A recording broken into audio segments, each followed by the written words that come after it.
2025 সালের 28 ফেব্রুয়ারি আনুষ্ঠানিক যাত্রা শুরু করে এনসিপি। জুলাই অভ্যুত্থানের পর শিক্ষার্থী ও তরুণদের নেতৃত্বে গঠিত জাতীয় নাগরিক পার্টি এনসিপি আত্মপ্রকাশের সময় যে প্রত্যাশার জোয়ার তৈরি হয়েছিল তা এখনও অনেকটাই ম্লান, এমন মন্তব্যই মিলছে রাজনৈতিক অঙ্গনে।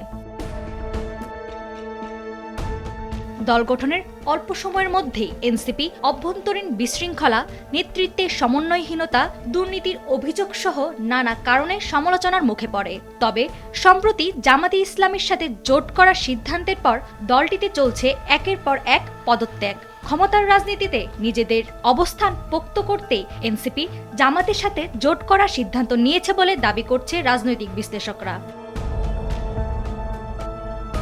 এই সিদ্ধান্তে এনসিপি শুধু শীর্ষ নেতাই হারাচ্ছে তরুণদের আস্থা ও আগ্রহ।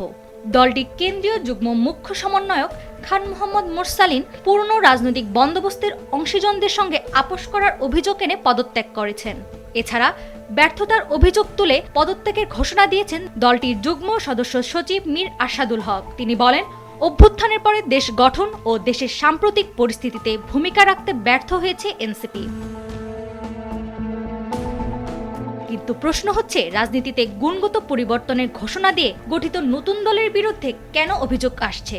রাজনৈতিক বিশ্লেষকরা বলছেন, রাজনীতিতে নতুন বন্দোবস্ত আনার প্রতিশ্রুতি, 300 আসনের প্রার্থী দেওয়ার পরিকল্পনা, নির্বাচনে জয়ী হয়ে সরকার গঠনের মতো আত্মবিশ্বাস দেখানোর পরও শেষ পর্যন্ত পুরনো রাজনৈতিক শক্তির সঙ্গে জোট বাঁধার আলোচনা এনসিপিকে প্রশ্নবিদ্ধ করেছে।